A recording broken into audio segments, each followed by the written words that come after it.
Hello and welcome to another Indie Sunday. This week we're going to be playing Frog Fractions, Game of the Decade Edition. It is a game that originated as a web game ages ago, and I've seen a streamer like playing it a year or two ago, and I just saw that it just came out as the Game of the Decade Edition on Steam, so I thought, why not play it?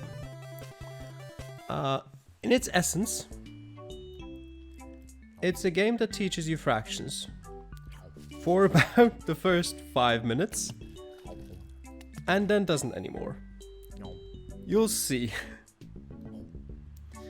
Quite simple concept. You're a frog, you catch bugs, you gather fruits, and, well, some sort of score up here. Currently, we've got a score of 12,611 420th, meaning that's about 30? No, wait. Is it 30? It's roughly 30, right? And we've got a couple of abilities or upgrades that we can choose. Lock on targeting. This eyeball installed auto-targeting HUD helps you make a glowy red list of bugs you hate. Static cling tongue. Rub balloons against your tongue before extending it, and nearby bugs will stick to one another. Science. Durians. Upgrade your fruit to durians. They smell awful, so bugs will take longer to eat them. Turtle. Upgrade your lily pad to a turtle friend. You can ride him over to grab fruit off to the side. Who put that fruit there anyway? And cybernetic brain. Anything your regular old frog brain can do, this newfangled cybernetic frog brain can do better. We'll start with the lock on targeting. We'll get to the other upgrades in due time. Just a lock on targeting helps quite a bit.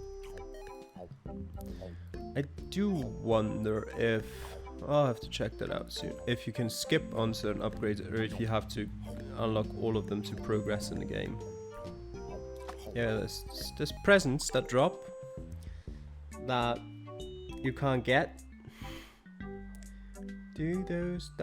This requires dragon, this requires turtle and the static cling tongue. This required a cybernetic brain. We'll get the turtle for now, so we can swim around. And we can swim to the bottom there, and there's a whole bunch of apples there. What happens if we go down to the apples? We get a bunch of fruit. Like a billion fruit. Alright, let's get back to the top and increase our score again. The thing is, we can only unlock one upgrade per turn or wave, so it'll still take a while even with a billion fruit, but that's not a problem. I'd like to keep the cybernetic brain out of it for now. There's also uninstall lock on targeting. The chicks don't dig on cyborgs and it makes licking bugs less fun anyway. Get the surgeon to uninstall it. I also like how the image for it is a box cutter. Ouch. We'll take the static cling tongue for now. And let's grab some more bugs. Because what the cybernetic brain does is it removes the fractions and turns them into, a normal number.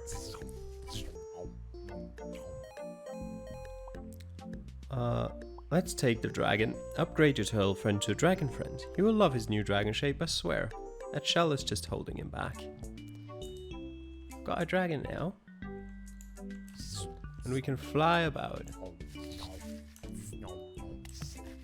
Also, the bugs start shooting at us. Because why not? We're Toho now. And now we can buy a warp drive. Install a warp drive on your flying dragon. Now he will really take you places. And we're off. Into the sky. Glad you could finally make it, Lieutenant Hop. We're dealing with a serious infestation here. Be careful around those asteroids. Don't let them push you around. Okay, which is even more stuff we have to look out for. Wow, I've never seen those bugs shoot at anyone but you. I think they might be racist. Possibly. Ow. Don't forget to avoid bullets, Lieutenant Hop. Yeah, I'd like to. You let the asteroids push you around. We said not to do that. I'd love to if I was able to. There's bug Mars now. They're gonna regret messing with us. Having to read that, as well as concentrate on shooting and evading stuff, is not easy. Nope, can't catch the presents. Hey, what's that thing that just fell? No, no, no, let me go. Here, there you go. Get rid of the bugs. Ow.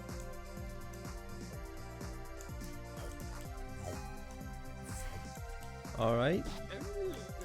Good flying with you, Lieutenant Hop. See you on the other side. And off to Mars we go. Warning, no refugee. Be aptitude for gains? What? Oh, hello. I wonder if the big guy over here has any tips about dealing with fractions.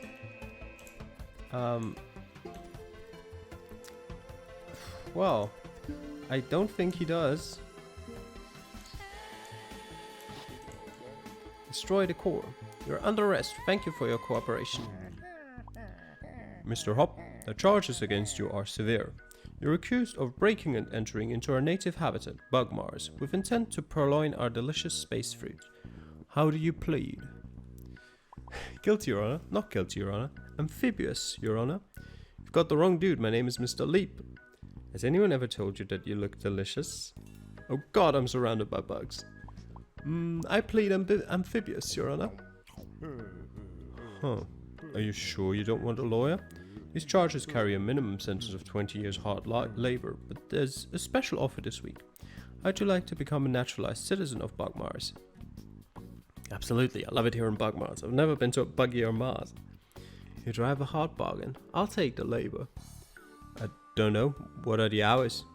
How do you feel about bribes? If you'll just reach into my front pocket. Get them off. Get the bugs off.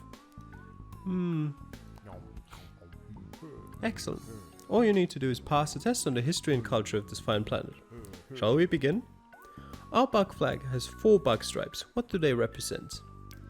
Peristalsis, synecdoche, bugs, crushing our enemies in our powerful mandibles, protecting my precious space food from you goddamn commie space bugs, Your Honor. I hate bugs, Let's go for crushing our enemies in our powerful mandibles.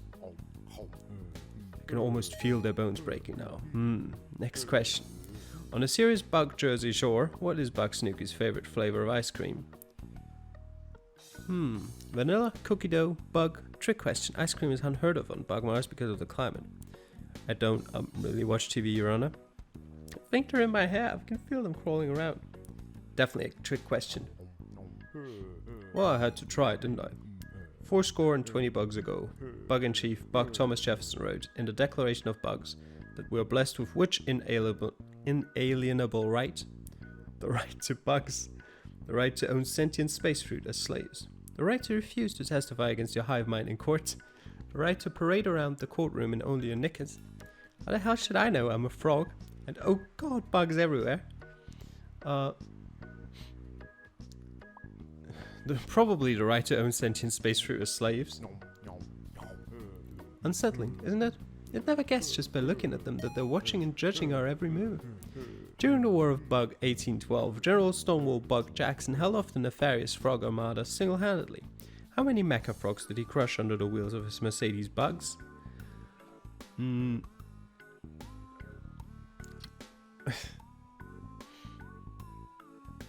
Enough to reach the ground? We don't know, they hadn't invented counting back then. 420, I swear they counted them twice, it's not just a pot joke. None, they didn't learn to drive stick until after his divorce. Bite, oh they bite, bite.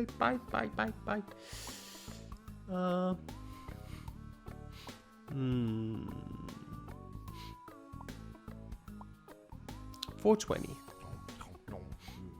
A shameful moment in our history. He regretted it for the rest of his life. Last question, Mr. Hop. How do you feel about fractions? I was told there'd be no math on this exam. Oh man, I love them. They're an intuitive way to represent a non-integer value. I'm actually leaning slightly towards scientific notation these days. I don't know, never really dealt with them. I think my chair is made of bugs. Am I made of bugs? Intuitive way to represent a non-integer value. Spoken like a true bug. I'm impressed, Mr. Hop. Yours is the first perfect score our fake naturalization program has ever seen. We were going to fire you into the sun, but instead we've decided to issue you a work visa. If you'll just sign here.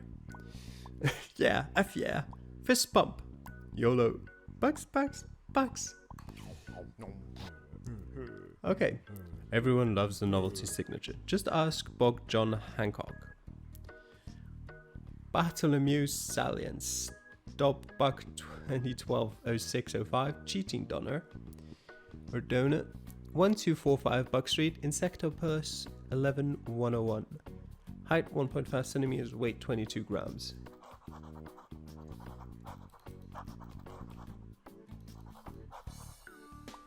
There we go. Mass fractions are the best fractions. More bugs. Wait, I need to add my hand off my keyboard. I forgot I needed to evade them. It's paradise. We're on Bug Mars now with lots of bugs to eat.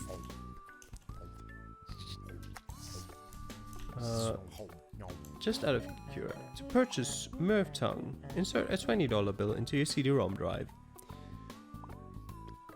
Okay. Installed the work visa. You're only in the country on a temporary basis, so you're going to give it your all while you have the chance. PR department, too expensive. This well-trained team of marketers ensure that the public has a correct impression of you. We'll swap to durians for now, and let me just have a look at what is down here.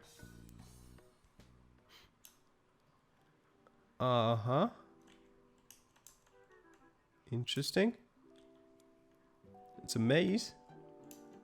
As conceived in 1632 by Portuguese printing press operator André Felipe, boxing was a gentleman's game in which two men would square off and regale each other with stories monotonous for days on end, until one of them fell to the ground from boredom or exhaustion. Over the next few years, the new sport developed a respectable following of a few hundred local socialites. Okay. Thanks for the introduction on boxing, I guess.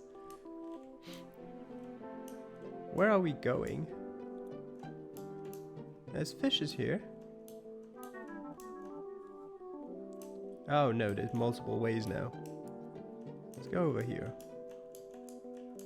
It was Felipe's son, André Felipe, who developed what he called the punching strategy in 1637, after seeing a schoolboy strike another in anger, causing him to fall down. When André Felipe challenged the then champion, British expatriate Sleepless Bill Bishop, to a match, Bishop was the odds-on favourite. You can imagine his surprise when, while he was describing what he had had for breakfast that morning, André walked up and thumped him in the neck, sending him down for the count in the parlance of our time. Okay, we'll just leave that dude to his thing. We'll hop back down here.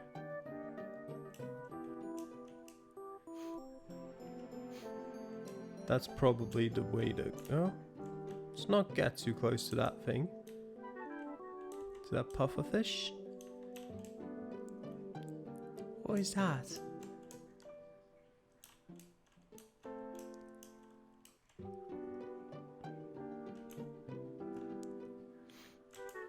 Okay.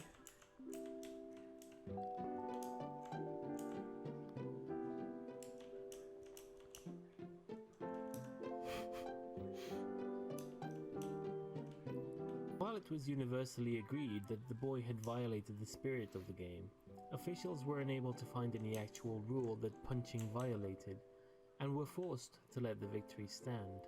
This upset caused an uproar in the boxing community large enough to spill over into local newspapers, which drew the interest of many outsiders to come see what all the fuss was about. The newcomers were enthralled to engage in these borderline barbaric displays of human strength and skill, and the rest is history. After a few sport school moms, single-minded about safety, added the padded gloves, of course. Okay. Alright, so there's nothing up there. Let's continue down here then.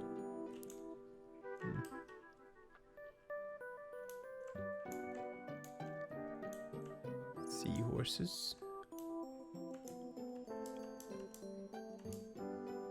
Alright, up or right? Let's go up for a start. Actually, you know what? Let's go right first.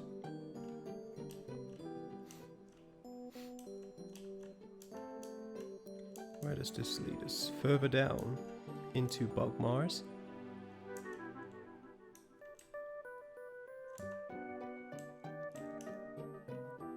Today's boxing enthusiasts fantasize about a newcomer that would rock the ring the way Felipe did. Calcification of the modern rule set has essentially locked the punching strategy into place, but it's easy to get caught up in the fantasy. Young scholars with big dreams often enter the ring with their crazy new trick, usually a variant of hypnosis, and though they've achieved the occasional victory, none of the gimmicks have been robust enough to make it to the big time. Okay, the game so far has taught me more about boxing than about fractions. Nope, dead end. What about down here?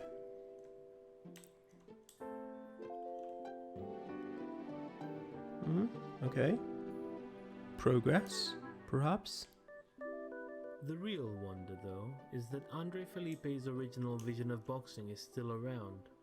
Gentlemen's boxing clubs can be found in cities all over the world. You can visit one most any day of the week and see two erudite gentlemen exchanging pleasantries in the ring. Most people only come to watch a few hours of a match and then leave, but every once in a while you'll find amongst your elders a stout fellow, a die-hard fan, who perhaps witnessed that historic battle between Felipe and Bishop, who for love of the sport must stay to witness the last glorious seconds of wakefulness slip away, only to return to fight again another day. We found a spaceship. And we're leaving Bogmars, apparently. Command module. Is that it? The rumbling seems to have stopped, and you feel the intense downward pressure let up. After a moment, you calm down enough to start taking in your surroundings for the first time since the seemingly dormant vessel sprang to life. Command module. The walls of this circular room curve to meet at a point that must correspond to the curved nose of the outer hull. Lining the walls, you see a porthole, a glowing display in the control deck. A ladder leads aft. If you don't know how to get started, type help and press enter. This is a story that you interact with by entering simple English commands. Some examples. Look around, examine ball, inventory, get wrench, turn knob, push button, and enter phone booth, climb stairs, open box, read pamphlet, pour orange juice into glass, put plate on placemat. And finally, remember the adventure game is Maxime. If it's possible to do, it must be good and wise. Okay. Look around. The walls of this circular room curve to meet at a point that must correspond to the curved nose of the outer hull. Yeah. Lining the walls, you see a porthole, a glowing display, and a control deck. A ladder leads aft. Look at porthole. Through the porthole, you can see a background of stars shifting as the ship gently spins. The constellations are all unfamiliar to you. Look at glowing display. I don't understand what you want to look at. The glowing display. Look at control deck. The control deck consists of an array of switches and a pair of joysticks. Let's hope you never need to override the ship's autopilot, because these are definitely not frog joysticks. Okay. Look at ladder. The ladder leads after it into the ship. Climb ladder. You climb across the ladder. Captain's quarters. This looks like an all-purpose living area. A sleeping pod sits next to a nightstand. A ladder leads to the fore. An oriental rug lies in the center of the aft wall. Look at rug. This decorative oriental rug sits in the center of the room. Looking at it more closely, it doesn't quite lie flat on the floor. There's a significant dip around the middle. Look under rug. Moving the rug, you discover a recessed hatch below it. Your score has gone up by 2/5 of a point. Nice. Open hatch. You have to work it a bit, but after you give the wheel a few spins, the hatch pops open. Climb down hatch. You slip through the hatch. Engine room. Nearly every surface in this room is covered with a sticky pink goop, which seems to be thicker near a grey machine sitting in the corner. A hole in the wall exposes a nest of wires. There is a hatch leading back to the captain's quarters to the fore. Look at goop. A thin coating of sticky pink goop covers every surface of the room. Look at grey machine. The machine consists of a spigot aimed at a flat platform. A handwritten sheet of paper has been hastily taped over the base of the platform. Look at paper. This is the out of order note included in your game package. Okay. And hastily taped over the base of the platform. Aimed at look at platform. Okay. No, not looked. Look at platform. The machine consists of a spigot aimed at the platform. Okay. There is nothing. Look around. A hole in the wall exposes a nest of wires. Look at a hole. Peering into the exposed machinery, you see what looks like an empty coffee can that you're guessing doesn't belong there. Take coffee can. You twist the can and it eventually comes loose, but you've ripped the insulation off of an adjacent wire in the process, and it begins sparking as it comes in contact with an adjacent strut. You glance down at what you've taken. Huh, it really is a coffee can. You're holding the can. Okay.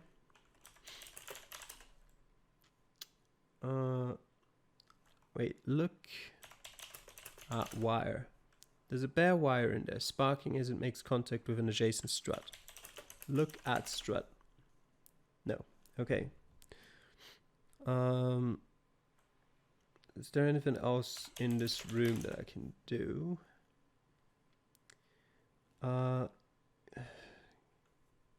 Wait. Push, enter.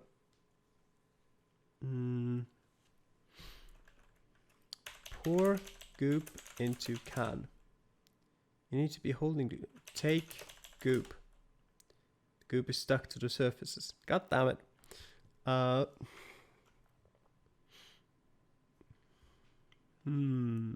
Okay. Go back. You can't go back, okay. Go up hatch. Slip through the hatch. Captain's quarters. Sleeping pot sits next to a nightstand. Look at nightstand. Nightstand offers a single drawer which is closed. Open drawer. You open the drawer, revealing a thick manual. Read manual. It's a manual for the navigation computer in the command module. After leafing through it, you feel confident you understand how to use the interface well enough to set up a route back to Bugmars. Why would I go back there? Score went up by 2 and an 8 points. Okay. Take manual. Taken. Okay. Let me look. Wait a minute. You're holding the can and the thick manual. No. Look around. Ladder leads to the fore. You've pulled the rug to one side, revealing a hatchway.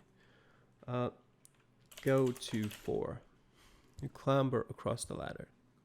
Command module. The walls of the circular room. Yeah. Lining the walls, you see a porthole, a glowing display in the control deck. Look at control deck. The control deck consists of an array of switches and joysticks. Yeah. Push joystick. Best not to fiddle with the controls. Why not? Pull switch. Okay. Look at switch. No. Look around. Porthole glowing display. Look at glowing display. Why not? Why do you not understand that? And a control deck. Open porthole. Ask your parents about the space thing sometime.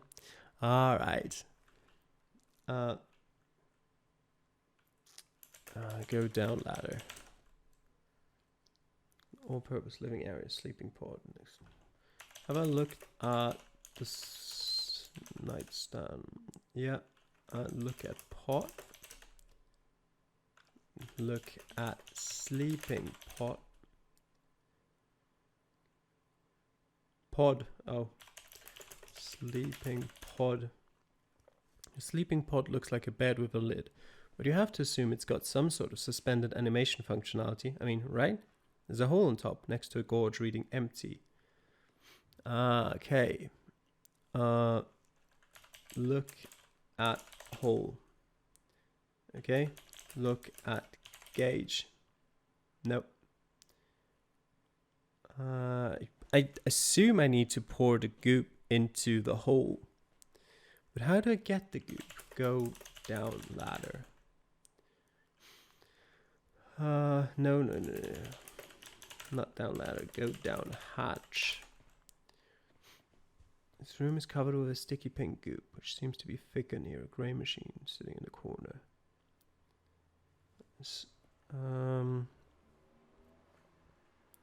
Pick up goop.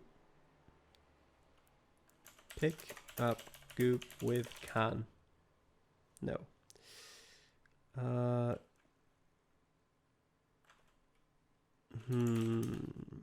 What commands? Examine goop. A thin coating of sticky pink goop covers every surface of the room. Okay. Get goop. No.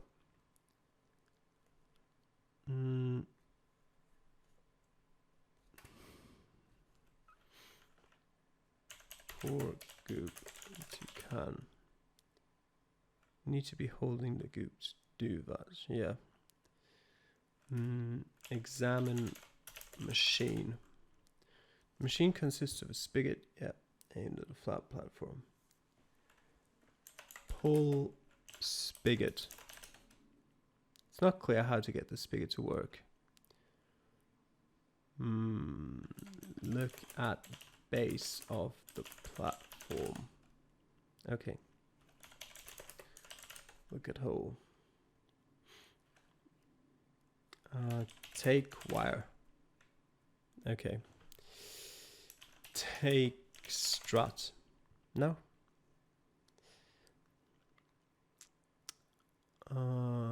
There's a bare wire in the sparking as it makes contact with an adjacent strut. Connect wire and strut. No. Okay. Can't connect. Anything else around here? Examine room? No.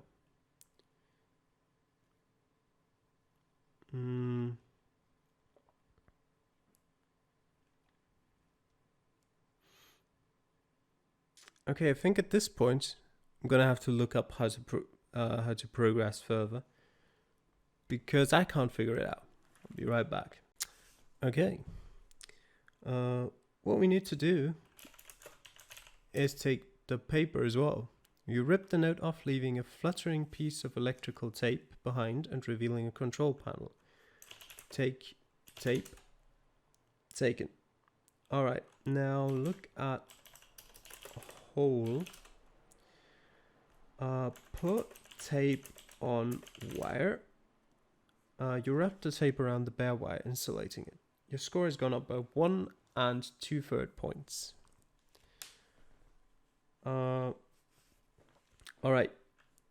What we do now is look at machine. Put can on spigot. You place the can below the spigot.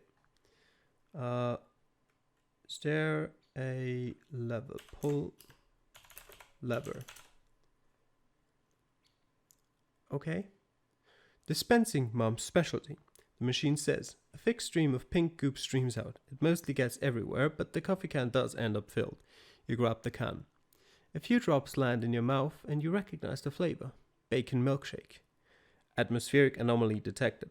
A different voice says, a wiring, sound, and shoes, and the bulk of the goop is sucked into invisible vents, leaving just enough goop floating around to be gross and annoying.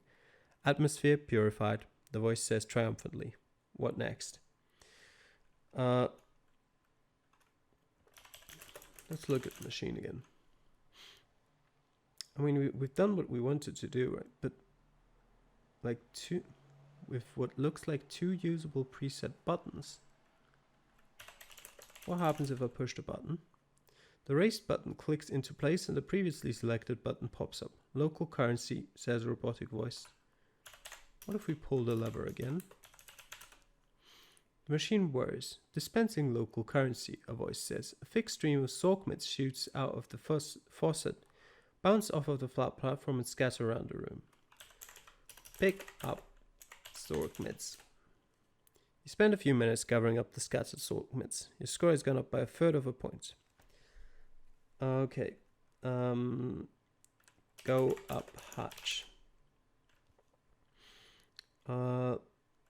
Look at night. Wait, what was it called? Look around. Look at sleeping pod. Looks like a bed with a lid, but you have to assume, yeah, there's a hole. Pour can into hole. You bring the can close to the hole and the hole sucks the pink goop right up. The nearby gauge fills up. 9/2 of a point, okay.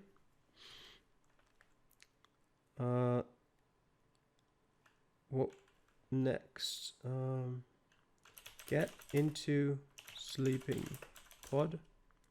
Can't safely sleep until you're confident you'll return to Bugmars by the end of the trip. Okay. Go up ladder. Okay. See a porthole glowing display in a control deck. Look at control deck. Control deck consists of an array of switches and a pair of joysticks. But, wait. Look at manual. Take a moment to refresh your understanding of the navigation computer. You feel confident you understand how to use the interface well enough to set up a route back to Mars. Use interface.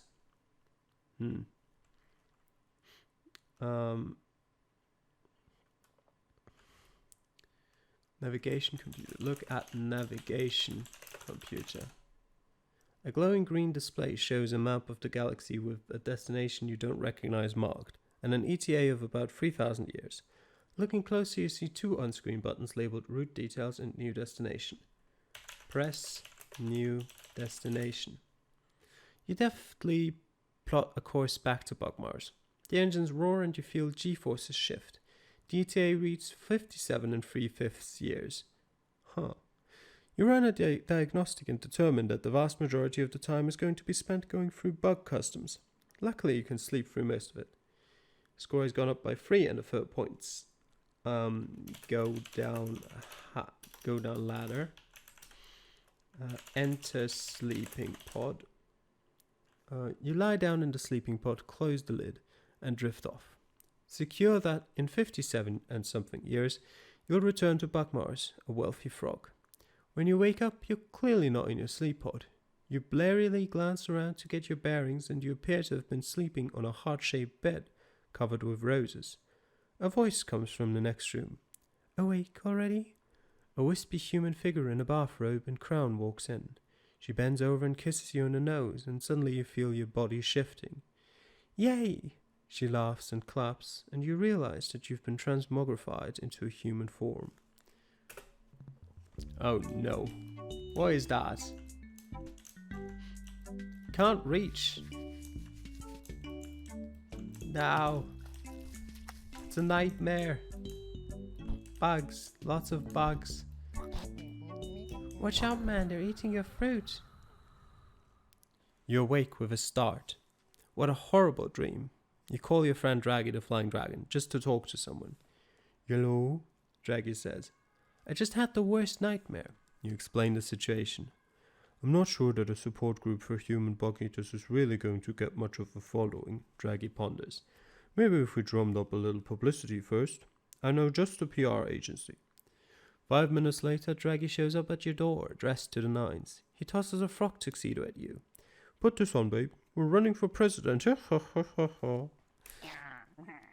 Candidate Hop, what say you to allegations that you're not a natural-born citizen, that you're under 35, and that you're a frog? Oh. Okay.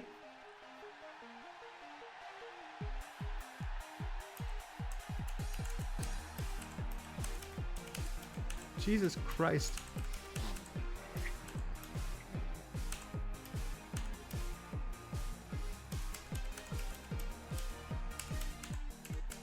Okay.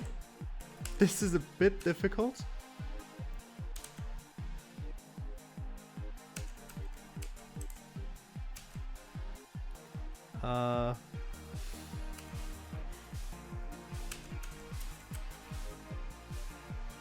This is too fast for me.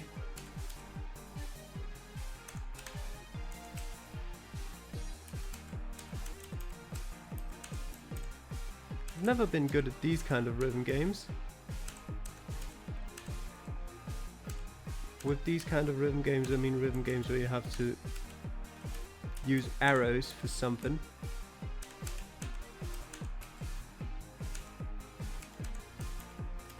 The fact that they're ordered the way they are doesn't help. Oh man, the constituency loves an underdog. You're a shoo-in for president. Do they?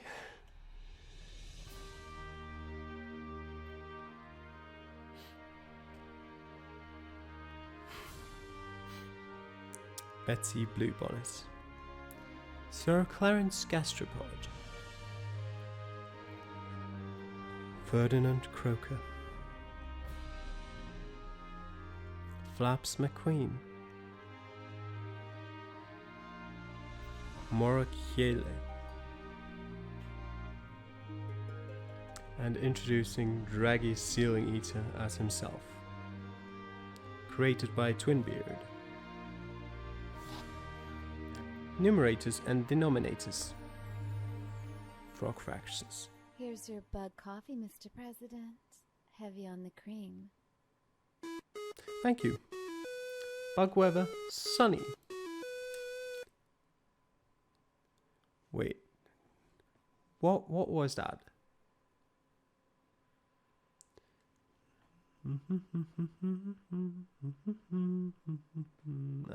I recognize it, but I don't know what it is. Big bug assets, 2 million Zorgments. Cost to produce bug porn, 10,000 Zorgments. How many megabytes of bug porn do you wish to make?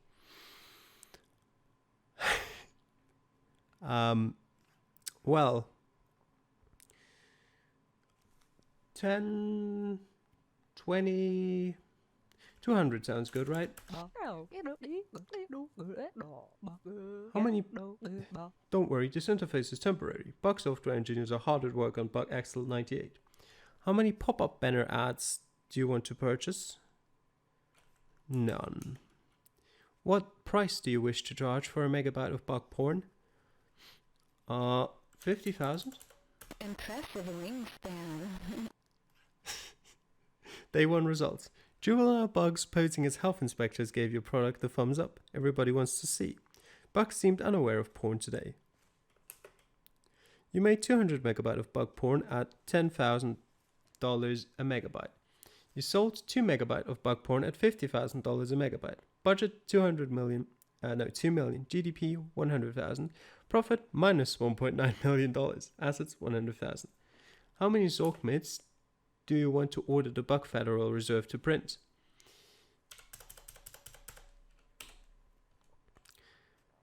I guess we'll let your successor worry about the inflation problem. What upgrade would you like to install? Bug drugs. Drugging the water supply will pacify delinquent bugs, keeping them off the streets and out of trouble, and not coincidentally staying home and watching bug porn. Meteorology satellites. A system of satellites to help your meteorologists provide more accurate and precise weather forecasts. Who cares? Padlocks. Adding padlocks to bug porn storage warehouses should cut down on shrinkage considerably. We'll take this one. Cloudy. What is that one? Bug assets 3.1 million Zork mitts. Cost to produce bug porn. This time we're going to produce only 50 megabyte. We'll take 5 pop-up banners. Be sure to charge more for your product than it costs to produce. Oh, thank you, I wouldn't have guessed that. We're still selling for 50,000. It's my inability to distinguish you from prey. Day 2 results. The in-house Buck porn musician decided to make Buck Christian rock today. Nobody's quite sure what to make of it. A severe thunderstorm hit Buckmars today. All your Buck porn is ruined. Okay. How many Zork mines do you want to order the Buck Federal Reserve to print? None today. Actually, we'll just print 475,000. That confident, huh? Padlocks. Bug weather. Thunderstorms. Notice an outbreak of frog STDs in buckporn actors is driving production costs up. Bug economy manager. Weather report. Thunderstorms. Bug assets. 1 million Zork mitts. Cost to produce buckporn 12,000. We'll just produce 15. We'll take 2 and we charge 50,000. We don't go down with our price. Just be yourself. The bug porn sensors are working today. There will be no bug porn available at Bug Retail. The bug porn sensors bought all your bug porn at lunchtime. Okay, we made a profit for the first time of 540,000. Unfortunately, we're going to have to print 5 million more. Yes, we'll let your successor worry about inflation, yeah. We'll install the meteorology satellites. Sure. We've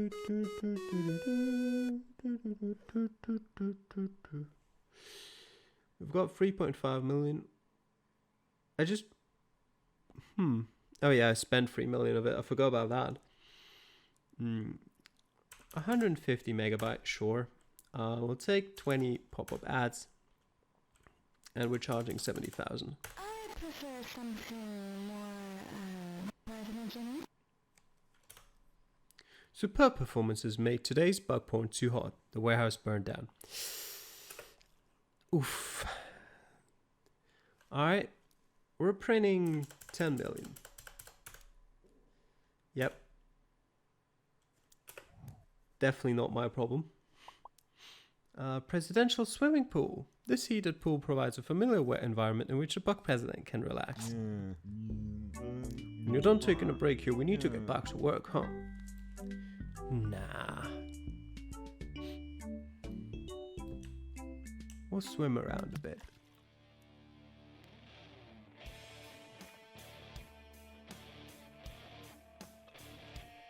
Actual credits now.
Ah, so those are the composer of those pieces of music, yep.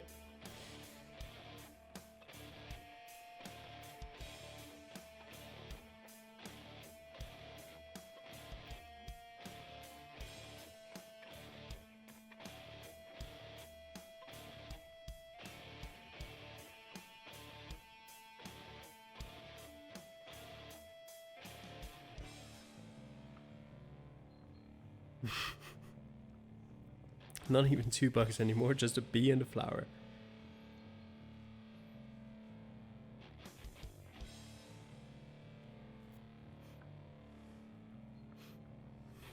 In memory of Beard number 2.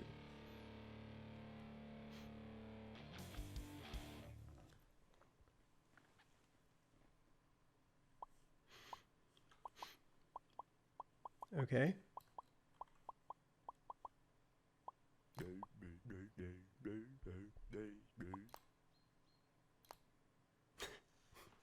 Silence, I mean, does what it says on the tin.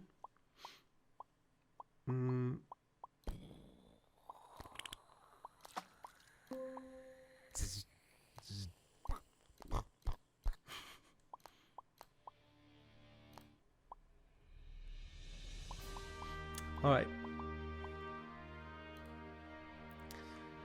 So I hope you enjoyed this week's Indie Sunday, and I'll see you guys next time. Bye.